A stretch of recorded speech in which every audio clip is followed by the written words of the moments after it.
Oke bosku, selamat siang.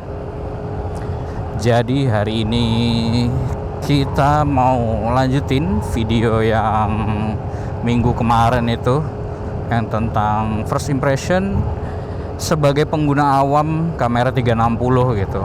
Apa aja kelebihannya atau apa aja kekurangannya gitu. Kalau untuk reviewnya ya sudah banyak sih, orang-orang di YouTube kalian bisa cari gitu kan tentang in-depth reviewnya kamera 360 nih. Jadi kalau saya ini sebagai pengguna awam aja gitu. Jadi yang pertama ya, kelebihannya kan 360 ini bisa nangkep semua keseluruhan angle gitu. Jadi kita tinggal record semua momen itu ketangkep dalam satu rekotan gitu. Jadi kita bisa pilih mau ngambil di angle di mana aja gitu. Nanti di post production tinggal kalian pilih aja gitu kan. Itu yang paling terasa dari 360 gitu. Jadi kita nggak perlu repot-repot gitu. Sebenarnya repot juga sih. Jadi kita tinggal cari aja gitu yang mana yang mau dipakai gambarnya, langsung deh pakai aplikasi di HP juga ada, tinggal kita pilih gitu. Nah itu kelebihan yang pertama ya. Terus yang kedua, yang saya rasakan banget, kamera 360 ini cukup ringan. Kalau saya bandingin sama action cam lain ya mirip-mirip hampir sama kayak si DJI Osmo Action 4 yang saya pakai ini. Itu bobotnya kurang lebih aja sih. Saya nggak tahu ya bobot pastinya ya. Cuman kalau yang saya rasakan langsung dari secara megang aja gitu, itu bobotnya hampir-hampir sama aja gitu. Nggak terlalu berat juga, nggak terlalu ringan. Efeknya apa? Jadi kalau misalnya kita rigging di motor gini pakai dudukan mounting gini, clamp atau pakai kalian magic arm gitu, itu lumayan agak safety sih, karena kan dia nggak terlalu ringan. Terus bobotnya juga kalau kita taruh di spion gini, dia kan majunya ke depan tuh, maju ke depan gitu, jadi beratnya itu condongnya lebih ke depan kan. Itu relatif aman ya kalau ringan. Ini juga saya baru beli nih kemarin, karena kan yang video awal kemarin kan saya minjem punya temen tuh klaimnya. Nah yang sekarang ini saya kemarin baru mesen di Tokped. Ini mereknya Ulanzi, lumayan murah lah ketimbang dari klaim-klaim yang lain. Terus saya cek build quality-nya juga oke. Nah untuk taruh di motor baru ini saya coba nih. Kalau dari bobotnya sih dia bisa nampung sampai 1 kg ya, 1 kg lebih kalau nggak salah. Itu lupa saya rekam ini ya, rekam dulu itu. Nah jadi untuk bobot ya lumayan lah, nggak terlalu membebani klem, jadi seharusnya aman gitu. Itu yang kedua. Nah ntar lu saya lewatin asap. Aduh, ini bis mau ke Samarinda kayaknya nih. Aduh. Itu dari bobot ya tadi. Nah sekarang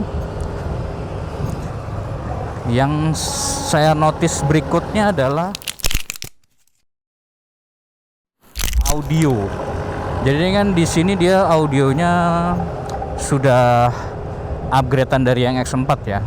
Dia audio di bagian belakang layar itu dia sudah ada WinMAF-nya kok nggak salah di dalam ya. Jadi suara kita bisa ketangkap lebih jelas gitu, lebih bagus. Terus angin juga nggak terlalu ketara banget.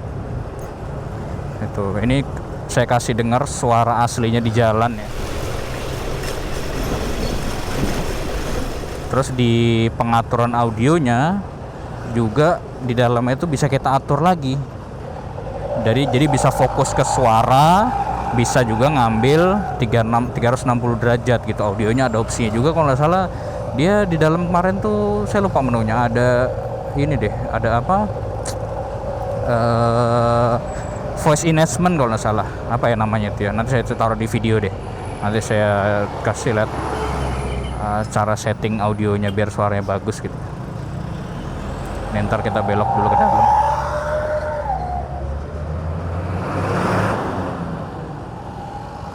Ini agak chaos ya.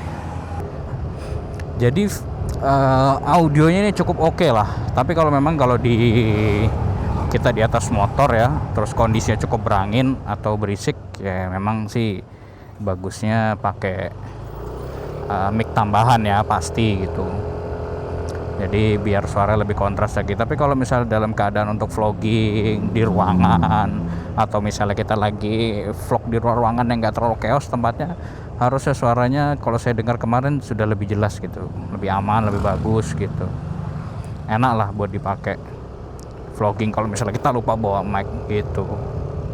Itu sih dari audio pertama lumayan ada peningkatan gitu. Kalau saya lihat ya, aplikasinya cukup ringan di PC itu. Waktu itu saya coba, kan output rekordannya itu kan 8K. Saya coba edit di timeline 8K, lumayan ringan sih. Lumayan nggak terlalu berat lah. Cuma memang untuk waktu rendernya kita harus pinter-pinter pilih resolusinya ya. Saya coba resolusi outputnya saya samain di 8K.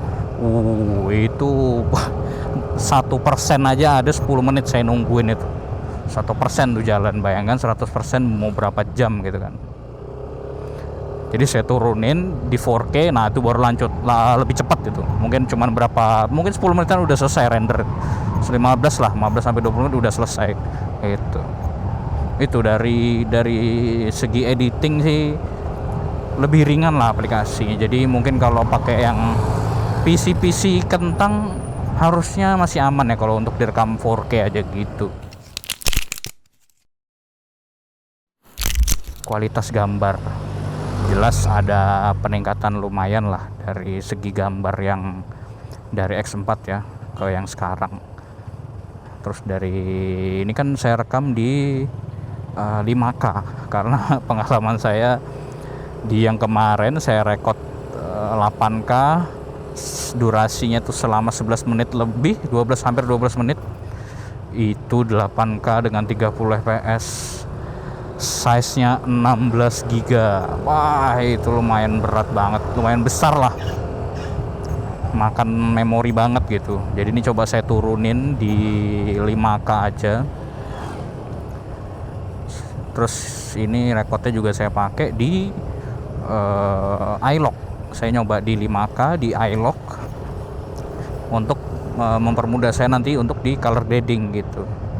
Karena di iLok itu dia cuma bisa nyala di resolusi 5K. Bahkan dia di 5K plus sama di 8K itu nggak bisa aktif iLok-nya. Kita cuma bisa pakai color profile-nya tuh di flat gitu. Nah, jadi iLok-nya ini cuma bisa nyala di 5K. Nah, itu patut dinotis tuh kalau yang teman-teman mau di color videonya nanti gitu kan. Itu agak agak sulit kalau di 8K gitu. Tapi untuk HDR itu dia bisa nyala di 8K. Iya, nggak salah 8K apa 5K gitu. Nanti itu kelihatan kok. Nanti misalnya kalian pilih mau nyalain HDR-nya tuh nanti dia di resolusi tertentu tuh baru bisa nyala. Jadi kalian tinggal klik aja gitu. Selebihnya kalau dia HDR-nya mati itu nggak bisa dipakai berarti di resolusi tersebut. Itu sih yang paling berat ya memang di size-nya sih. Waduh, size-nya tuh berat bos, repot. Makan harddisk banget gitu. Nah, ini kita sekarang coba di resolusi 5K ini makan memori nggak gitu. Itu sih kalau dari kekurangannya ya, yang saya rasakan langsung sebagai pengguna awam ya. Karena kan baru mungkin belum ada sebulan saya pakai kamera ini. Jadi ya untuk yang saya rasakan pertama-tama itu sih. Nah, sekarang kekurangannya nih, yang saya notice berikutnya kekurangannya adalah saya rekam itu kan di resolusi paling sering tuh di 8K. Yang paling saya rasakan itu adalah kamera ini cepet banget panas. Tuh, cepet banget panas. Mungkin baru dipakai berapa menit itu udah lumayan terasa panas. Nah nggak tahu nih kalau misalnya kita pakai di di luar gini, di kondisi luar ruangan dan siang hari yang terik gini, dia cepat panas atau enggak. Kemarin tuh saya pakai pas di cuaca agak mendung aja, agak gerimis-gerimis, itu lumayan kerasa tuh kalau dipegang panas. Nah, kalau sekarang nih nggak tahu ya kalau saya pegangnya. Main panas juga nih, main anget lah, mulai kerasa. Over nggak sih ini? Enggak sih harusnya. Tuh, kurangannya tuh cepet banget panas sih. Nah, yang berefek apa? Efek yang kekurangan yang kedua ini, yaitu baterainya lumayan boros. Nah, tuh baterainya lumayan boros. Jadi mungkin kalau kita pakai seharian, terus pemakaiannya konstan gitu, sering gitu ya, mungkin itu bisa 2 sampai 3 kali ngisi baterai itu. Tapi kalau kita makainya jarang-jarang, terus mungkin resolusinya juga kita pakai rendah, ya mungkin seharian itu cukup, sehari aja ngecas itu. Kan kamera ini terkenal dengan slogan itu saya lupa, nanti saya kalau misalnya saya nemu slogannya saya tempel di layar sini ya. Itu kan banyak orang bilang 360 tinggal rekam aja, nanti untuk urusan mencari angle kalian bisa lakukan nanti di post processing gitu. Nah untuk saya, kita salib dulu bahaya nih. Untuk saya yang kebiasaan syutingnya itu repot di saat pengambilan gambar, karena saya malas gitu repot di bagian editing. Saya tuh sebenarnya nanti repot di awal dulu dari pengambilan gambar, kita cari angle gini, cahayanya seperti ini, spesifik gitu kan, pakai settingan apa gitu diatur, baru nanti di editing tuh tinggal pemanis aja biar nggak terlalu merepotkan gitu. Saya lebih senang kayak gitu ketimbang shootnya gampang nih, tinggal pencet bla bla bla segala macam, settingannya sembarang aja, repot di editing. Nah itu saya malas tuh. Nah jadi karena saya kebiasaan pakai Action 4 ini, karena kan Action 4 ini kan cuma satu ya lensanya, jadi kita bisa view nih, kita mau arah kemana ya ke situ dia arahnya gitu loh. Kita ambil arah ke sini, terus kita atur segala macam, terus di editing udah tinggal dicemplungin. Nah kalau 360 ini kita memang sih harus nyari menghadap, bahasanya kalau saya sih menghadapnya dia bisa kemana aja, tapi kalau angle masih tetap harus kita cari gitu. Jadi kalau misalnya mau cari angle low atau high atau ke kanan ke kiri, itu masih tetap kita atur. Jadi kalau misalnya kita view ke sana atau view ke bawah gini gitu kan, itu harus masih kita tata lah supaya nanti di editingnya nggak terlalu repot. Jadi memang 360 ini istilahnya harus ada kerja 2 kali gitu. Jadi di rekotan langsung gitu di luar ruangan kita harus cari-cari angle dulu, baru nanti saat di editing kita cari lagi tuh mau menghadap kemana. Kalau 360 tuh kayak gitu. Tapi kalau yang DJI Action 4 ini ya udah di editing tuh paling tinggal color aja, paling cropping tipis-tipis kalau mau di crop gitu udah kelar. Tapi kalau 360 ini kita harus cari zoomnya dulu kah, lebar seberapa, terus mau menghadap kemana kita cari. Nah itu sih kekurangan, itu repotnya memang di situ.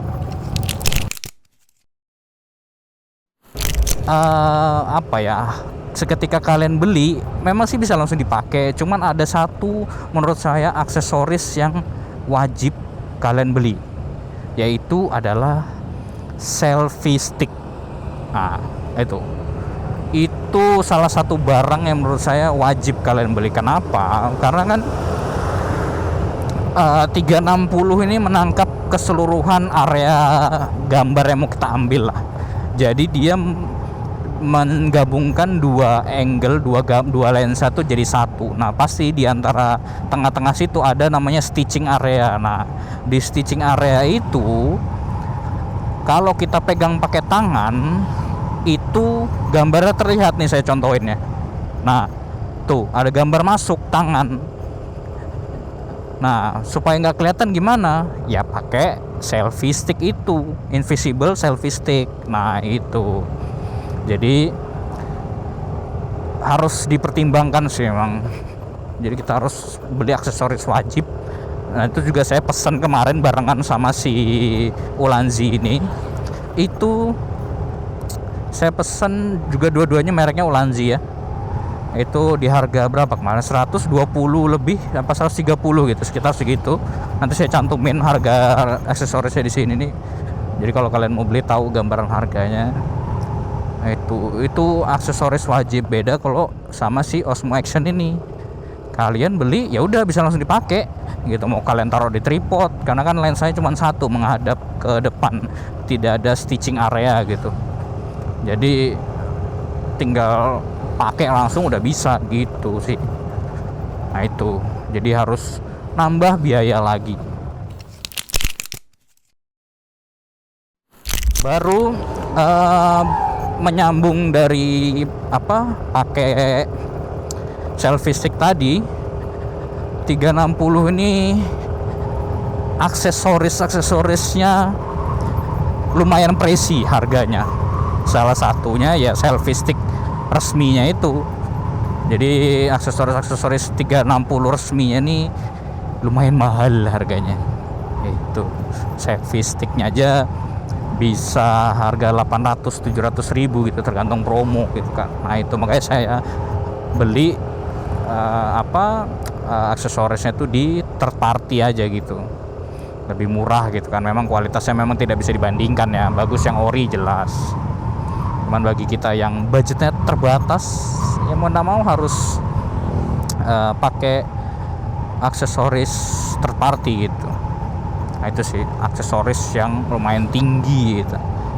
Sama si DJI juga gitu, cuman memang masih agak lebih mereng harganya DJI ketimbang si Insta360. Kalau 360 kan kalau kita pakai nyelam ya udah bisa langsung gitu. 360 Osmo Action 4 kalau kita pakai nyelam ya udah bisa langsung dipakai nyelam gitu. Paling tinggal kita atur warnanya aja gitu. Terus sudah waterproof gitu kan. Jadi kita langsung pakai nyelam udah aman gambarnya dan usable memang gitu, bisa dipakai. Nah 360 ini juga waterproof dan anti air. Tapi saat kalian celupkan dia di air, kalian pakai berenang, itu gambarnya tidak bisa dipakai sama sekali.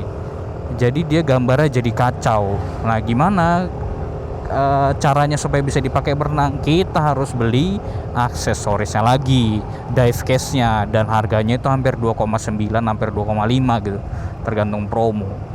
Nah itu ya menyangkut aksesorisnya mahal-mahal tadi itu ya. Tuh, jadi kalau kalian mau pakai berenang harus beli dive case-nya lagi. Kalau Osmo Action 4, 5 atau 6 itu langsung aja. Action Cam pada umumnya itu langsung, jadi nggak usah kita pakai apa-apa lagi gitu. Itu udah bisa langsung dicemplungin dan dipakai gambarnya. Kalau 360 ini dia nggak bisa. Jadi kalau kalian mau pakai berenang, kalian mau pakai renang, dive case diving, jangan beli 360. Kecuali kalau kalian punya budget lebih, kalian mau ambil 360 ya harus beli dive case-nya lagi. Nah itu sih kalau kekurangan yang saya rasakan selama sebulan kurang ini pakai 360 ya.